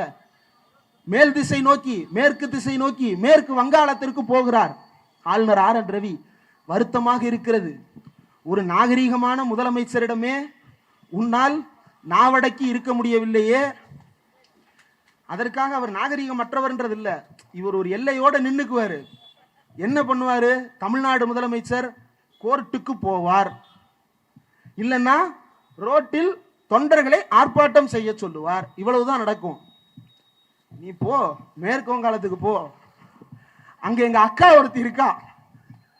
ஓ உனக்கு அக்கா ஒருத்தி இருக்காளா? அக்கா அப்படின்னு நினைச்சு நீ மேற்கு வங்காளம் போற, போமாப்ல. போனதுக்கு அப்புறம் தெரியும் எங்க அக்கா யாருண்டு. இங்கேயாவது வருஷத்துக்கு 5 கோடி உனக்கு கஞ்சி இஞ்சி ஊத்திக்கிட்டு இருந்தோம். அங்க அதான் அந்த போராளே பொண்ணு தாய் பாட்டை இவருக்கு தான் பாண்டும் போல. போராளே பொண்ணு தாய் போல போல வென்று கண்ணீர் விட்டு தண்ணீருஞ்சோறும் தந்த மண்ணை விட்டு பால் பீச்சும் மாட்டை விட்டு பஞ்சாரத்து கோழிய விட்டு எல்லாத்தையும் விட்டுட்டு போறியப்பா. வானம் கருத்திருக்கு, வட்ட நிலா வாடி இருக்குன்னு எங்களை எல்லாம் வாட விட்டுட்டீங்களே. ரொம்ப சோகமான ரொம்ப துயரமான ஒரு நாளாக தமிழர்களுக்கு இந்த நாள் அமைந்திருக்கிறது. நீங்க யோசிச்சு பாருங்க. அந்த நபர் பாருங்க போற நாளை கூட பாருங்க. அண்ணா பதவியேற்ற நாளில் அவர் இங்க இருப்பதற்கு ஒன்றிய அரசாங்கமே விரும்பல. மார்ச் 6 அண்ணா பதவியேற்ற நாள். அந்த நாளில் ரவி இங்கு இருப்பதா என்று நினைத்த அமித்ஷா மார்ச் 5ஆம் தேதி நைட்டு நீ கிளம்பு, நீ நைட்டோட நைட்டா கிளம்பு. ஏன்னா 6ஆம் தேதி காலையில முதல்வர் எப்படியும் அறிக்கை விடுவார். என்னன்னு, அண்ணா பதவியேற்ற நாள் தமிழன் தலை நிமிர்ந்த நாள்னு பதவியேற்ற பதிவு போடுவார். இவர் சும்மா இருக்காம அண்ணா அப்படின்னு என்ன அப்படின்னு வந்தாருன்னா 1000 பேர் பார்க்குற போஸ்டர் 10 லட்சம் பேர் பார்த்துருவாங்க. உன்னை என்ன வேலைக்கு அனுப்புனா நீ என்ன வேலை பார்த்துக்கிட்டு இருக்கன்னு பாருங்க. தமிழ்நாட்டில் திமுக அரசாங்கத்தை காப்பாற்றுவதற்காக இந்த ரவியார் வேலை செய்கிறார் என்று நாம் நினைத்தால் அவரை நீங்க தப்பா நினைச்சிட்டீங்க. இந்தியா கூட்டணியின் ஒற்றுமைக்காக அவர் பாடுபடுகிறார். அதனாலதான் இந்தியா கூட்டணியின் ஒரு பகுதியாக எங்க அக்கா மம்தா வெற்றி பெற வைப்பதற்காக எங்க அண்ணன் இப்ப கிளம்பி போயிருக்கிறார். நீங்க தப்பா நினைச்ச கூடாது. தமிழ நல்ல வழியில் நல்ல முறையில் அவரை வழி அனுப்ப கூட வழி இல்லாம போச்சு. ராவோட ராவா பிளைட் ஏற்றி அனுப்பிட்டாங்களே. கடைசியா ஒரு முறை உங்க திருமுகத்தை பார்க்க முடியாம பண்ணிட்டீங்களே சார். நேத்து நைட்டு இதை அப்படி எழுதிட்டேன். உங்க திருமுகத்தை ஒரு முகமா காட்டாம போயிட்டீங்களேன்னு ஒரு 10 பேர் போன் கால். என்ன தோழர், யாருக்கு என்னாச்சு? யாருக்கு ஒன்னும் ஆகலைங்க. அவரு போயிட்டாரா? மேற்கு வங்காளத்துக்கு போயிட்டாரியா? நீங்க ஏங்க சாக்காரீங்க? அப்படி மேற்கு வங்காளத்துக்கு போய் பார்ப்போம். டார்ஜிலிங்ல போய் குழு குழுன்னு இருக்கலாம்னு நினைச்சு போறாரு. எங்க அக்கா அடியில வெடிய வைக்க போது நீ பார்த்துக்கிட்டு காத்துன்னு இருக்கும். ஆனா ரவி சார், உங்களுக்கு ஒரு கோரிக்கை. My dear Ravi sir, we respect you, we honor you for the constitutional post that you have held. If and all any issue you have with Mamta Didi, please come back to Tamil Nadu. We welcome you, we need you. ஆனதாச்சு ஒரு 60 நாள் sir. தேர்தலை முடிச்சு பதவியேற்று கொடுத்துட்டு போயிருங்க. போன தடவை அவர் பதவி ஏற்கும் போது நிமிந்து மக்களை பார்த்தாரு. இந்த தடவை நிமிந்து இப்படி சைட்ல பார்த்துட்டாருன்னு வைங்க, அந்த மாதிரி பயந்து போயிட்டாரு. அப்போ ஆளுநர் RN ரவி செஞ்ச வேலையெல்லாம் எடுத்து பாருங்க. அவர் கையெழுத்து போடாமல் நிறுத்தி வச்சிருந்தது எல்லாமே தமிழர்களுடைய அறிவு சம்பந்தப்பட்ட எல்லாவற்றையும் கையெழுத்து போடாமல் தடுத்து வைத்திருந்தார் RN ரவி. எதையெல்லாம் தடுத்து வைத்திருந்தார்? கலைஞர் பெயரில் பல்கலைக்கழகம் அமைக்காமல் அந்த பல்கலைக்கழக மசோதாவை தடை செய்து வைத்திருந்தார் ஆளுநர் RN ரவி. அம்மையார் ஜெயலலிதா பெயரில் பல்கலைக்கழகம் அமைக்க விடாமல் தடை செய்து வைத்திருந்தார் ஆளுநர் RN ரவி. சித்த மருத்துவ பல்கலைக்கழகம் அமைக்க விடாமல் தடை செய்து வைத்திருந்தார் ஆளுநர் RN ரவி. ஒரு பல்கலைக்கழகம் சிறப்பாக இயங்க வேண்டும் என்றால் துணைவேந்தரை போட வேண்டும். அந்த துணைவேந்தரை நியமிக்காமல் கிடப்பில் போட்டு வைத்திருந்தார் RN ரவி. தமிழ்நாடு அரசு ஒரு கல்வியை முன்மாதிரியாக வழங்குகிறது. தமிழ்நாடு அரசு முறையை பின்பற்றாமல் ஒன்றிய அரசாங்கத்தினுடைய கல்வி முறையை பின்பற்றுங்கள் என்று அறிக்கை விட்டவர் ஆளுநர் RN ரவி.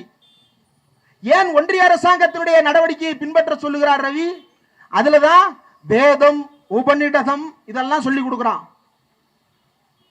ஆரிய வர்த்தம் பத்தி எல்லாம் பாடம் நடத்துறான். இந்தியன் வெதிக் சிஸ்டம், வேதகால முறைப்படி. எப்படி வேதகால முறைப்படி? சாணியில மின்னல் வெட்டுனா தங்கமா மாறிடும்னு ஒரு குரூப் நம்பிட்டு இருக்கும். இதெல்லாம் பாடமா வைக்கிறான். அல்கெமின்னு அல்லையில மிதிச்சு ஒதுக்கப்பட்டது எல்லாத்தையும் இவன் பாடமா சொல்லி கொடுக்கிறேன்றான். பக்கத்துல வேற ஹோட்டல். இதெல்லாம் பேச முடியல, ரொம்ப கஷ்டமா இருக்கு. வட இந்திய தோழர்கள்லாம் நடந்து போறாங்க, ரொம்ப பாவமா இருக்கு. நமக்கெல்லாம் கொரோனாவுக்கு மருந்து கொடுத்தாங்க, அவங்களுக்கு கோமியத்தை பிடிச்சு கொடுத்தாங்க. கோமியத்தை ஆராய்ச்சி பண்றான் டெல்லி யூனிவர்சிட்டியில. இப்படி அறிவை மழுங்கடிக்கின்ற வேலையை தான் RN ரவி தமிழ்நாட்டில் செய்தார். அதே வேலையை தமிழ்நாட்டில் வேறு யாரெல்லாம் செய்கிறார்கள் என்று பாருங்கள். அறநிலையத்துறையினுடைய நிதியில் கல்லூரி கட்டக்கூடாது என்று எடப்பாடி பழனிசாமி பேசுகிறார். அறநிலையத்துறை காசுல யார் இப்ப கல்லூரி கட்டினா? அவர் தான் கட்டினார். அறநிலையத்துறையினுடைய காசில் கல்லூரி கட்டியது எடப்பாடி பழனிசாமி தான். கட்டிட்டு அறநிலையத்துறை காசை திருட பாக்குறாங்க. அறநிலையத்துறை யாருக்கு? கோயில்களுக்கு. கோயில் யாருக்கு? இந்துக்களுக்கு.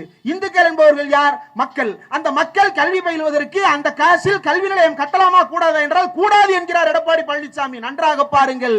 அறிவுக்கு புறம்பான விஷயத்தை பேசி அறிவை தடுக்க பார்க்கிறார் எடப்பாடி பழனிசாமி. அப்படியே சீமான் எடுத்து பாருங்க. அந்த ஆள் என்ன பேசுறாரு? மாடு மாநாடு, மரங்கள் மாநாடு. என்ன மரங்கள் மாநாடு? என்ன செய்ய போற? பனை ஏற போறேன். பனை ஏறி என்ன பண்ண போற? நொங்கு பறிக்க போறியா? இல்ல கல் இறக்க போறேன். அட குடியார போயில, குடிக்கணும்னா நல்லா கடையா பார்த்து குடிக்க வேண்டியதானே. அதுக்கு ஏன் மரத்துல ஏறுற? சில பேருக்கு இந்த எக்ஸைட்மெண்ட் இருக்கும், நம்மளே ஏறி கல் இறக்கி குடிக்கணும் அப்படின்னு. உனக்கு குடிக்கணும்னு தோணுதுன்னா நீ குடி, ஊரே ஏன் சேர்ந்து குடிக்கணும்ன்ற? கல்லு குடி, கல்லு குடி, கல்லு குடி. இதுல பேசுற பேச்செல்லாம் காலேஜுக்கு போகும்போதே 4 ரவுண்டு விட்டுட்டு தான் போவாராம் கல்லு. பாண்டிச்சேரியில இதே திவிக தோழர்கள் இருக்கிறாங்க, அவங்களாண்ட கேளுங்க நீ என்னென்ன கூத்தடிச்சான்னு. அவங்க அம்மாலாம் பாவம், வாய்ஸ் வச்சிருக்கிறாங்க, வெளியே விட்டா பொழப்பு நாரி போயிரும். இப்படி அறிவுக்கு எதிரான வேலையை சீமான் செய்வார், அதே வேலையை நடிகர் விஜய் செய்கிறார். அறிவுக்கு எதிரான வேலையை செய்வார். என்ன செய்வார்? கேமரா எந்திரிச்சிட்டானுங்க, போக்கஸ் கரெக்டா இருக்கான்னு பார்க்க. இவ்வளவு நேரம் போக்கஸ் பார்க்காதவன் கரெக்டா போக்கஸ் பார்க்கறான். ஒரு பொண்ணுங்க, சின்ன பொண்ணுங்க, முடிச்சிருந்தாங்க, ஒரு சின்ன பொண்ணு, அந்த பொண்ணு பேசுறாப்புல ரொம்ப வருத்தமா இருக்கு. கூட்டுறவன் 4 பொம்பளைய வச்சிருக்கான், குப்பை அள்ளுறவன் 10 பொம்பளைய வச்சிருக்கான், காசு இருக்கிறவன் எத்தனையோ பேரை வச்சிருக்கான். எங்க கிட்ட காசு இருக்கு, நாங்க யார வச்சிருந்தா என்னன்னு ஒரு சின்ன குழந்தை பேசுது. ஒரு குழந்தை கிட்ட நம்ம என்ன எதிர்பார்ப்போம்? வீட்டுக்கு போன உடனே ஒரு குழந்தை என்னங்க சொல்ல சொல்லுவோம்? ஜானி ஜானி எஸ் பாப்பா சொல்லு, ஜானி ஜானி எஸ் பாப்பா சொல்லு. ஜானி ஜானி எஸ் பாப்பா சொல்லுன்றதுக்கு பின்னாடி ஒரு அறிவு இருக்கு. என்ன இருக்கு? குழந்தைக்கு பொய் சொல்லக்கூடாதுன்னு கத்து கொடுக்குறோம். என்ன கத்து, எப்படி கத்து கொடுக்குறோம்? Johnny Johnny yes papa, telling lies no papa. ஆனா இதுகளை எப்படி பயிற்று வச்சிருக்கான் பாருங்க. கூட்டுறவன் 4 பேரை வச்சிருக்கான், குப்பை எழுறவன் அவன் தான் பேசுறதே வருது. கேமரா இருக்கு, மைக் இருக்கு, ரெக்கார்ட் பண்றான். அந்த சுய அறிவே இல்லாமல் அந்த பெண்ணு வாய்க்கு வந்ததை பேசுகிறார். இது பரவாயில்ல. கட்டிய மனைவி கண்கலங்கி நிற்கிறார், என்னை கையெழுத்து விட்டு விட்டார், டிவோர்ஸ கூடுறான்னு கேக்குது அந்த அம்மா. நீ டிவோர்ஸ் பண்ணி யாரனாலும் கல்யாணம் பண்ணுப்பா, யாருப்பா அதுக்கு எதிராக இருக்கிறா? ஒன்னு தெரியுமா? தமிழ்நாட்டில் ரஜினிகாந்த் வீட்டில் 2 மறுமணம் நடந்துச்சுன்னா 2ஐயும் ஆதரிச்ச முதல் யார் தெரியுமா? எச் ராஜா கிடையாது, எச் ராஜா கிடையாது, மோடி கிடையாது, அமித்ஷா கிடையாது, மோகன் பகவத் கிடையாது. திராவிடர் கழக தோழர்களும், திராவிடர் விடுதலை கழக தோழர்களும், தந்தை பெரியார் திராவிடர் கழக தோழர்களும் கருப்பு சட்டக்காரன் தான் முதல்ல வாழ்த்தினான். நடிகர் ரஜினி வீட்டில் மறுமணம்னு ஒன்று நடக்கும் போது, நீ தாராளமா மறுமணம் பண்ணு, நாங்க நடத்தி வைக்கிறோம் கல்யாணத்தை, ரொம்ப பிரச்சனையா இருக்கா, வா ராயப்பேட்டைக்கு வா, திவிக ஆபீஸ் வா. எங்க அண்ணன் உமாபதி இருக்கிறாரு, எட்வின் இருக்கிறாரு, குளத்தூர்மணி அண்ணன் தலைமையில ஜமாயா கல்யாணம் பண்ணுவோம், அந்த ஏரியாவுக்கு வா. இல்ல ராயப்பேட்டை இதா இருக்கு, கொஞ்சம் பெரிய வசதியான இடமா வேணும், கொஞ்சம் அகலமா, நிறைய பேர் கார் பார்க்கிங் பண்ணும், திடலுக்கு போ, சுயமரியாதை பிரச்சார நிறுவனத்தில் கல்யாணம் பண்ணி வைப்பாங்க. ஜெர்மனியில இருந்து வந்த ஒரு பொண்ணு இங்க கல்யாணம் பண்ணிட்டு போறாப்ல, வா. இப்ப நம்ம சிவப்பு சட்ட தோழர்கள், கம்யூனிஸ்ட் கட்சி தோழர்கள், அவங்க கல்யாணம் பண்ணி வைக்கிறேன்னு ரெடியா இருக்கிறாங்க, வா. நீ அடிக்கடி போற இடம் தான் கமலாலயம் பக்கத்திலேயே தான் இருக்கு சிபிஎம் ஆபீஸ், சிபிஎம் ஆபீஸ்க்கு போ, கமலாலயம் போறதுக்கு பதிலா அவங்க கல்யாணம் பண்ணி வைப்பாங்க. நீ கல்யாணம் பண்றதை யாரும் எதிர்க்கல. ஆனா உன்னுடைய தொண்டர்கள் எப்படிப்பட்ட மனநிலையை பரப்புகிறார்கள் என்றால், வண்ணாந்துறையில உள்பாவட காணாம கூட போனா கூட என்னை பிடிச்சுக்கிறாங்க மயிலாடுன்ற மாதிரி, உலகத்துல என்ன நடந்தாலும் திமுகவே கேட்கறதுக்கு சிரிப்பா இருந்தாலும் அவன் என்ன செய்ய விரும்புறான்னா, நமக்குள் ஒரு எதிரியை கட்டமைக்க விரும்புகிறான். நீங்க துப்பாக்கி படத்தை எடுத்து பாருங்க, நிறைவான உதாரணம். துப்பாக்கி படத்துல யாரு வில்லன்? ஒரு முஸ்லிம் வில்லன். ஒரு முஸ்லிம் தான் வில்லனா? கிடையாது. நீங்க துப்பாக்கி படத்தை திரும்ப போய் பாருங்க, துப்பாக்கி படத்தில் ஒரு முஸ்லிமை வில்லனாக காட்டவில்லை. அந்த ஒரு முஸ்லிம் 12 பேருக்கு போன் பண்ணுவாரு. யார் யாருக்கு போன் பண்ணுவாரு? ஒரு பெட்டி கடை வச்சிருக்கிறவருக்கு போன் பண்ணுவாரு, ஒரு மொபைல் ஷாப் வச்சிருக்கிறவனுக்கு போன் பண்ணுவாரு, ஒரு செருப்பு கடை வச்சிருக்கிறவனுக்கு போன் பண்ணுவாரு, பண்ணி அவனெல்லாம் ஆக்டிவேட் பண்ணுவாரு. அவனுக்கு பேரு ஸ்லீப்பர்ஸ் எல்லாம். அதாவது உங்க கூடவே இருக்கிற முஸ்லிம்களை நம்பாதீங்க, அவங்க தீவிரவாதத்துக்கு துணை போவார்கள் என்று. அந்த தியேட்டர்ல ஒரு குல்லா போட்டு ஒரு முஸ்லிமால படம் பார்க்க முடியுமா? யோசித்து பாருங்கள். உங்களுக்குள்ளேயே எதிரிகளை கட்டமைத்து உங்களை நீங்களே மோதி கொள்ளுகின்ற ஒரு நிலையை உருவாக்குவதுதான். நீங்க நல்லா பாருங்க, அது வரைக்கும் விஜய் படம் ஏதாவது ஓடிச்சா? துப்பாக்கிக்கு முன்னாடி விஜய் படம் ஏதாவது ஓடிச்சா? துப்பாக்கியில இருந்து எப்படி அகில இந்திய அளவுல ஃபேமஸ் ஆனாரு? 100 கோடி 1000 கோடி. துப்பாக்கி ஓடுது, பிரதமர் மோடி உன்னைய பாப்பாரு, நீ அதுக்கு முன்னாடி அண்ணா ஹசாரே ஓடி போய் பாப்ப, என்னடா உரசுது? உன்னுடைய சங்கித்தனம் அப்போதே ஆரம்பித்து விட்டது. இப்ப நேரடியா சங்கித்தனம் பண்ண தொடங்கி இருக்கு. இந்த சங்கித்தனத்துக்கு தமிழ்நாடு இடம் அளிக்காது. தமிழ்நாடு எதற்காக போற்றப்பட வேண்டும் என்றால், தமிழ்நாடு சனாதனத்திற்கு எதிராக இருக்கிறது, அதனால் போற்றப்பட வேண்டும் என்று நாம் மட்டுமல்ல, இத்தனை ஆண்டு காலமாக கூட்டணி வைத்திருந்த உத்தவ் தாக்கரே, சிவசேனா, இந்துத்துவா கட்சி என்று சொல்லிக் கொள்ளுவோர் பாராட்டுகிறார். தமிழ்நாடு முதலமைச்சர் மு.க. ஸ்டாலின் சனாதனைகளை எதிர்த்து களமாடுகிறார் என்று. தமிழ்நாட்டின் துணை முதலமைச்சர் பேசிய ஒரே ஒரு வார்த்தையை நீ திரும்ப பேசிவிடு, உனக்கு ஆதரிச்சு நம்ம பிரச்சாரம் பண்ணுவோம். சனாதனத்தை டெங்கு, மலேரியா, சிக்கன் குனியா போன்ற கொசுக்களை ஒழிப்பது போல சனாதனத்தை ஒழிப்போம்னு பேசினார்ல, அதே வசனத்தை அப்படியே திருப்பி சொல்லி பார்ப்போம். முடியாது. ஏனென்றால் சொன்னால் ரெய்டு வரும், ரெய்டு வந்தா காசு போகும், காசு போனா மானம் போகும், மானம் போனா மரியாதை போகும், எல்லாம் போகும். அதனால தமிழ்நாட்டில் ஆட்சிக்கு வருவது என்பது அவர்கள் வைத்திருக்கின்ற அஜெண்டா என்றால் அது உண்மை அல்ல. அவர்களுடைய உண்மையான நோக்கம் தமிழர்களுடைய அறிவை கெடுப்பது. அந்த அறிவை கெடுக்கின்ற வேலையை, நமக்குள்ளேயே எதிரியை கட்டமைக்கின்ற வேலையை தான் நடிகர் விஜய் போன்றவர்கள் செய்து கொண்டிருக்கிறார்கள். சீமான் போன்றவர்கள் செய்து கொண்டு, சீமான் என்ன பண்றாரு, உன் பக்கத்தில் இருக்கிற தெலுங்கு பேசுறவன், மலையாளம் பேசுறவன் பூரா உனக்கு எதிரிம்பாரு. விஜய் என்ன சொல்றாரு, உன் பக்கத்தில் இருக்கிற திமுக காரன் பூரா உனக்கு எதிரிம்பாரு.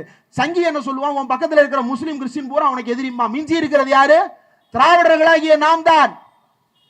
நம்மை ஏமாற்றுவதற்காக பெரியார் வெளிப்படையாக சொன்னார், பாலஸ்தீனியர்கள் அரேபிய திராவிடர்கள் என்று சொன்னார். ஏன்? ஒடுக்கப்படுபவன் எங்கிருந்தாலும் அவன் திராவிடன், அவனுக்காக இந்த இயக்கம் உழைக்கும் என்று சொன்னார். அப்படிப்பட்ட மண்ணில் பெரியாரை பேனரில் வைத்துக் கொண்டு ஊரை ஏமாற்றுபவனாக இவன் வலம் வந்து கொண்டிருக்கின்றான். ஆரம்பத்திலே தோழர் உமாபதி சொன்னது போல, ஆரம்பத்தில் இதை அடித்து பேசும்போது பெரியார் இயக்க மேடையில் இதை பேசலாமா அப்படின்னு கொந்தளிச்சாங்க. பெரியார் இயக்க மேடையில் தான் உண்மைகளை அம்பலப்படுத்துவோம். தந்தை பெரியார் தான் முதலாக ஓபிசியில எப்படி பார்ப்பான், தனக்கான அடியாட்களை வச்சிருப்பான், எஸ்சி/எஸ்டில எப்படி அடியாள வச்சிருப்பான், மைனாரிட்டிஸ்ல எப்படி தன்னுடைய அடியாள உருவாக்குவான்றதெல்லாம் ஓப்பனா உடைச்சு பேசியவர் தந்தை பெரியார். அவருடைய வழியில் வந்தவர்கள் அவருடைய பெயரை வைத்து ஏமாற்ற பார்த்தாலும், ஏன் பெரியார் பேனர் வச்சிருக்கிற எல்லாரையும் ஆதரிக்கணும்னா பெரியார் பேனரை போட்டுட்டு சாதி சங்கம் நடத்திக்கிட்டு இருக்கிறான், அவனை ஆதரிப்போமா? அவன் தான் பெரியாரை ஏத்துக்கிறேன்றானே. ஒரு நாயுடு சங்கத்தை சேர்ந்தவன் பெரியார் பேனரை போட்டு சுத்துறான், அவன் பெரியாரை ஏத்துக்கிட்டான்றதுக்கா ஆதரிக்க முடியுமா? அப்படிலாம் முடியாது. பெரியாரே நாளைக்கு வந்து அவர் சொன்னதுக்கு மாறா பேசினாலும் நீங்க பெரியார் கிடையாது, தள்ளி நில்லுங்கன்னு சொல்லும் தமிழ்நாடு. அந்த அறிவை பெரியார் எங்களுக்கு கொடுத்திருக்கிறார். அந்த அறிவை கெடுக்கின்ற வேலையை சங்கிகள் செய்கிறார்கள். அந்த அறிவை கொடுக்கின்ற வேலையை தமிழ்நாடு அரசு செய்கிறது. அந்த அறிவை கொடுக்கின்ற வேலையை தமிழ்நாடு அரசு செய்கிறது என்றால் அவர்களுடைய ஆட்சி தொடர வேண்டும். நான் முதல்வன் என்று ஐஏஎஸ் ஐபிஎஸ்களை உருவாக்குகிறார்கள், வேலை வாய்ப்புகளை உருவாக்குகிறார்கள், தொழில் முனைவோர்களை உருவாக்குகிறார்கள், தமிழ்நாட்டை வளர்ந்த மாநிலமாக உருவாக்க முயற்சி செய்து கொண்டிருக்கிறார்கள். அந்த முயற்சியில் வெற்றியும் பெறுகிறார்கள் என்றால் இந்த அரசு தொடர வேண்டும், சமூக நீதி அரசு தொடர வேண்டும், மற்ற அனைத்து சனாதன சக்திகளும் வேறறுத்து வெட்டி எறியப்பட வேண்டும் என்பதுதான் தமிழர்களுடைய ஒரே நோக்கம். ஒரு பொது மனிதன் அரசியலாக இப்படி பேசலாமா என்று சிலர் கேட்பார்கள். ஊடகவியலாளர் என்று சொல்லிக் கொண்டு இப்படி பேசலாமா என்று கேட்பார்கள். ஊடகவியலாளனுக்குத்தான் முதல் கடமை இருக்கிறது, எந்த பக்கத்தில் நாம் நிற்க போகிறோம் என்று. நாங்கள் மக்களின் பக்கத்தில் நிற்கிறோம், உண்மையின் பக்கத்தில் நிற்கிறோம். உங்களை போன்ற உளுத்து போனவர்களின் பக்கத்தில் எங்களால் ஒருபோதும் நிற்க முடியாது. எது உண்மையோ, எது தர்மமோ அல்ல, எது அறமோ அதன் பக்கம் நாங்கள் நிற்போம். நீ தர்மத்தின் வாழ்வதனை சூதுகவுன்னு பேசின போதே, தர்மம்னா என்ன? சனாதன தர்மம். வேற என்ன? சிபிஐ என்கொயரியில போய் கேஸ் மேல கேஸ போடுவான், பதில் சொல்லிட்டே திரி, அதுக்கு அரசியல் ஒரு பாதுகாப்புன்னு எங்கள்கிட்ட வந்து ஏமாத்திட்டு தெரியாத. தமிழ்நாடு போராடும், தமிழ்நாடு வெல்லும். 200 தொகுதிகள் மட்டுமல்ல, தமிழ்நாட்டில் இருக்கக்கூடிய அனைத்து தொகுதிகளிலும் கொள்கை ஒழிக்க வேண்டும் என்றால் திராவிட முன்னேற்ற கழகத்தின் ஆட்சி அமைய வேண்டும். அதற்கு தொடர் பரப்புரை கூட்டங்களை நடத்துகின்ற திராவிடர் விடுதலை கழகத்திற்கு நெஞ்சார்ந்த நன்றியை தெரிவித்துக் கொள்கிறேன். நன்றி.